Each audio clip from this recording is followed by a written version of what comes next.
ꯑꯩꯅ ꯁꯥꯎꯅꯤꯡꯉꯤꯁꯦ ꯇꯥꯎ ꯅꯊꯧ ꯅꯥꯂꯤꯅ ꯑꯦꯛꯁꯟ ꯌꯦꯡꯕꯤꯌꯣ ꯑꯗꯨ ꯇꯧꯅꯤ ꯐꯦꯟꯁꯤꯡ ꯑꯗꯨ ꯇꯧꯕ ꯑꯩꯂꯤꯒꯦꯟ ꯏꯃꯤꯒꯦꯟꯁꯤ ꯄ꯭ꯔꯣꯄꯔ ꯆꯦꯅꯦꯜ ꯇꯥꯟꯊꯣꯛꯄ NRC ꯑꯗꯨ natik thona da thona le daga dine na thanno ra ga sune thengna ga da bane praja myang ga samina ga da bane ai di smai smai tawre ai di sigi pandam je phangdi bawa ai di zo si dana pom tom no mai sangwai na thona ba na ne am da lepo ba hanu ra zo nangi na magana sana sa kaya tung ilakani ba ha chigi la na se mama gi sarkana ek sigi tawru ba madam da tholakani khanga khanga sa khaba dani ana pabung na hogdwe pabung na tawre sum thoke no honere sum thom wa bani da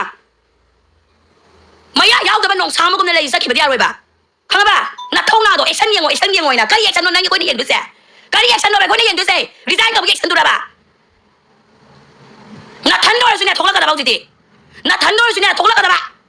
na than do su ne nang kai ama da ne lan ma pha ma da sak ka da ba na than do ra so ai di si ba wo do lam ne ba do na than do ra so hausi cookie na separate administration se phangren khalasi ba akoi ki tawdino Congress ki leader center ki leader kya na separate administration is the only solution for Manipur hai ko kana kangi center BJP su separate administration je pining amagadi hoi akoi ki Manipur de legi ba mai ki BJP sing si di pining am da su yaw su yai ko Congress ki Manipur MLA sisu pining am da ba yai adu bu legi ba BJP MLA sing si di thik na sai ninge bai di lingzen mana de na cha lingzen mana de ba ani thoi je kana no ba koi sum ta ba wani chum bala ma de mai am da tamba pau mai am da na ba wa du di si minister pau bung Biren process sai da ba dai na ka sai da ba dai chak kare ba chum bala ma ko di khang de ko adu si tu bi kare to bi ro ba si ai na ni na ka sa ta ba ta na si minister oi gira khemsa no oi gira bisosin oi gira yam mo no oi gira ining thong oi gira oi ning ba si minister loi oi ka shu kai de ba ai khoi gi apa ma se mai dei phrum da pa mi ba demand si di Manipur de lei ba yellow mi phrup kudi ma ki apa ma ne ba Number 1 koi NRC pa me ba Number 2 illegal immigrant sing se sanglai ba sing se thingna ba gi damak ta sin ba sidi loina pa me ba tan to illegal immigrant se ma pham sana proper sen da thambi gi ba pa me ba makha ta ba da Manipur si da mai tai ha ba si indigenous tribe ama ne ba indigenous tribe ama oira ga sunga si pa ba indigenous tribe ama gi phang pham tok pa right Indian constitution na pi ba right adu dia koi phang tri ba adu gi makha ta ba da Manipur asi se phangan bi wa ba du ne ba NRC indigenous tribe among gi phangpam thokpa phangan ba illegal immigrant sing si proper sen da tan thokpi ki ba systematic oina for reserve forest fasana kan ba growth of population arithmetic growth of population salan ba cookie track ki damak geometric to 450 1000 salan ba do aduna ta ba yamna systematic oi ba demand ne ba khoina legi ba se puna mak phurup ki ne ba ngasi ba bai ko gi religion hai ba si constitute tawde adu itadi su kai ba cookie militant singi wala watem to bi ba silon pa me ba unauthorized scam sajala ko sing thu gai bi ba ko sigum bagi maya masibu to bi gani hai ba to ba ngam ga da ba leader du ne ba praja khoi na pa bi se Congress to sumangai ne BJP to sungai ne Manipur ki ko adu aina Manipur ki BJP amadi Congress ta wa pham am dang hai jage ba warning ne na khala su ka shukai de ko party na political party na praja da warning thabadi yaraga praja na political party da warning amu counter warning tobadi yadabro yaye ba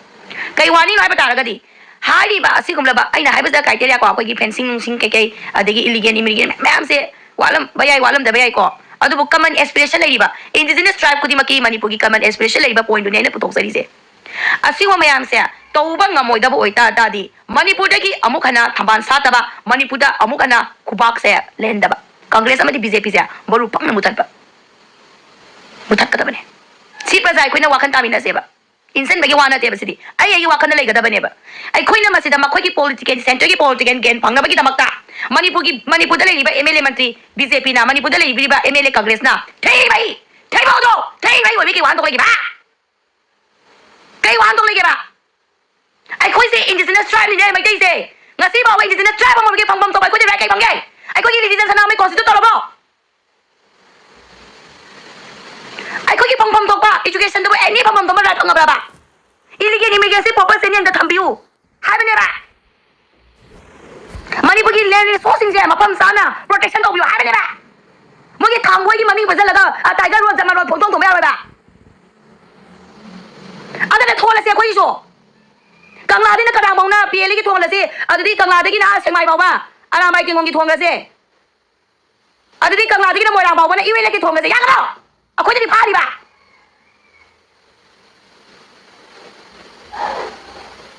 ai sau ni ba tam nang ba ya ke ba kang ba khoi dau sau ni ba thei mai ya gi dei noi mi thei mo mi tam ban thong lo ma tek lai ba ning thong ma thong lo li da ma thong lo kang ba BJP te ki su kang ke so ha ngam mo ngam ne da da pra sa ma ya ne thang ke ai khoi na kari ai hen ma di man dong ke ba May tay Prazana, indigenous tribe di ba Manipur sa may tay Prazana. Karamba ay hen ba di man taw kage ba? Singa ma di lo mana ba lo thamba. Iligi me nya bokwa senen ta thoki ba. Ena si thamba. Kuki militants na tawni ma kusi tol ba se thingbi ba. Kari ay hen ba ta ko na taw kage ba. Tay ba ya ge ba kanga ba. Na khoi. Khanari se kala no ba. BJP na paung bi na ka sa ta ba ta ga ni mu lam ta nei ba. Nui kanin kanin kanu to akhoi gi ai khoi gi ba right se matik chana ne amen do bi ba khoi gi kanga ba kai ga ba to ri se phagi ra ba hau se prime minister san bangyen kala si kuki se ai khoi gi dong na ba pra sa khara mana zakani flight kana plate ta khara mana machum cha ngali machum cha bani cha da min na ga ni khara mana irai ba gi da ba kan ne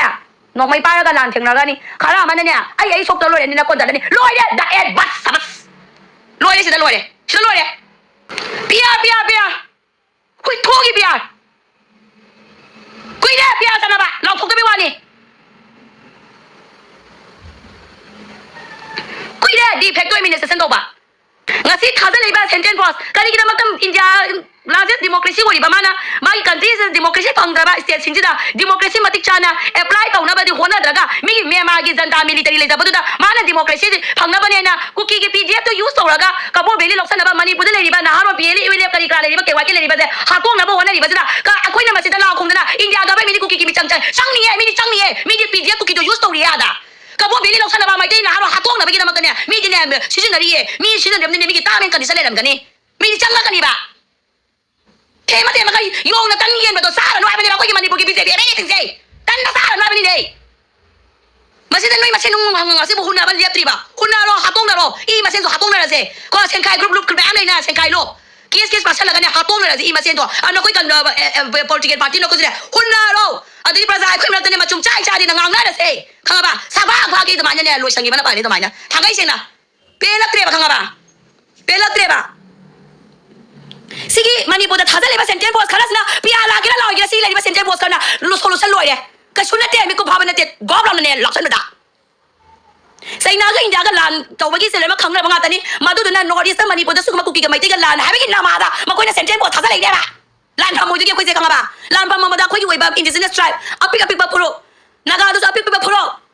ko naga ga mai te ga se mo thala ga ne mo ina pa lo de ba khanga ba naga apik ba puro puro sin se Kasuna ba nate kuki din ne matangi matungi ne use and throw das bina thada gini moi kuki din ne das bina thada gi dro bane adu bu ha ne dikile se ga ba khoi ba tribe se bu kan jana ba gi da makta nga se ba mi te ba mi tam ba gi li dara mata na thamam da ba amadi si honna biram da ba hosi Manipur gi BJP MLA amadi Congress MLA amata se me yaroi bosi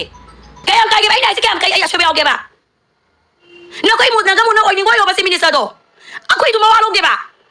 Tobo na koi na ngamo da tadi Manipur da Thambal amo na salam yaroi khubak so amo na kan yaroi ba se koi na to ga da bane praja koi na noi bol matam ne khang ne ai ne noi khang ni noi bol matam noi was praja me amna BJP da ticket ana ba amata thada da ba Congress ticket ana ba amata thada da ba to khona di ha nungai ni noi thi mai kai na ba to ise se prime minister sa mangani kam to no ba se India ka ba mi kuki terrorist people to use to ya ba ka bo beli loksan ba Masa di country tadi democracy sa na ba di hona de mi country to da democracy apply to sana na maram khang tro da hau si chi rut ki ra la ni to si rut lok tak si ne la one of me ne sa li ba se no dis ta si rut ne ba mo moi lan thing la ka ri ba se country world war third world war to ko de si rut ne mun na ba da lai la ba Manipur si lan pham mo dui ne ba adani matik lai ba mi Mizoram ge se minister gong na thong na le ba to man na ga ling to na le yo ai ba ni da khoi Manipur so le yo ai ba ni da nang na khoi gi da mak ta achang mam tholo Congress te gi ra BJP te gi ra achang ba li da ma tholo hai ba me am sing patana ngam ne na mayong na ne na ne khang na to BJP MLA Congress MLA le ni ba thaja li ba sentence post ne si lo sen ma ka shudati e ai khoi na ngomata suku ba lan si ai khoi na ngomata ho bra ba ni da adu le khoi thola si ro ka nga de gi na seng mai ba aram bai teng gon ลำรอดอะไรไม่เต็งก็รอดกูเชื่อสิการนั้นเนี่ยเปียไปได้แบบนี้ลงนิ่งบ้าลงบ้ากางลาตะกี้นะกางโนบ่าวพายิงก็สมบูรณ์นะเปียเลยอยู่ถูกแล้วบ้ากางลาตะกี้นะมวยรางบ่าวนะยูเอเลียบกี้แล้วกางลาตะกี้นะสมกังกี้กว่าตัวตะเคียนบ่าวนะกี่วันกี่กี้ฮะโอ้ยโทษสิโรโอ้ยแล้วสิละบ้าดูกันสิกิลำบีสิได้คนกูเชื่อสิลงนิ่งบ้าสักการ์กิก็ everything happy happy open ได้เอเคไปแล้วก็ไอ้ที่วันมาตัวทางจันละก็ลำบีสิได้ทางกันสิเนี่ยทางอะไรไม่เต็งก็สุกังลาจะไอ้ที่วันมาตัวคิดล้อยูเอเลียสุคิดล้อเปียเลียสุคิดล้อกี่วันกี่สุคิดล้อเดี๋ยวกี้เลี้ยวๆพี่ปากอาซีพากี่ร้อยละคิดล้อสิได้เอาละสิไปยาไปแล้วมาดูยากันได้ไหมคนดีที่ไม่ที่บูดรูมิที่บงมิตำบานที่ไม่ยากินหน่อยที่ไม่หน่อยที่ไม่นะสุนีมากูเลยละกันตำเนี่ยหน่อยอังงั้นบริจาคทงหรอทงหน้าแบบแบบงานกันเราใช่ด่ะก็แบบมันนะงานกันนอนด่ะก็ทงหน้าแบบมาติดชาบริจาคทงหรอ solution ปั๊บตัวนี้เลยใช่หรอวารุชินปั๊บว่าจะพูดปุ๊บก็วารุชินเลยใช่หรอวารุชินปุ๊บมาจังไว้บริจาคใครป่าไหมก็งั้นได้ดิเนี่ยโตเลยนะมั้งโตอาโมนะมันนี่พูดแต่ B.J.P ทำบ้านสารแบบอะไรกังเกรสกูบ้านตะการแบบอะไรกังเกรสนี่จะทงหรอเลยมั้งทงมาติดชาบะงานเลยต้องสิ่งตัวกันนี่งานเดียมตรงนี่อะคุยเสียขังกันนะจ๊ะกังเกรสขังเอ B.J.P ขังเอบ่ไอ้คุยมันนี่พูดสิแกมตัวบังงามวยแบบสิมันนั่นอาจจะกินนี่มาทานอะไรสิไอ้คุยอีสิดาโจจิตนะกังเกรสเอเมลินอาป้ามันเนี่ยตาบีกับตาบุษเลยเจ็บอ่ะเอาดูผู้พายแบบเอาดูมันนี่นักไอ้สิงนะตานี่ว่าตาเลยตัวขังตัวปีละก็พายมันนี่พูดอะไรไปเลยเฮาสิดาดินักคุยกินเนสเซนปาร์ตี้คุยเอามูกันเนี่ยสำนักเลยบายทั้งพวกใช่ปะทงหน้ามันเรียกแกบ่คุย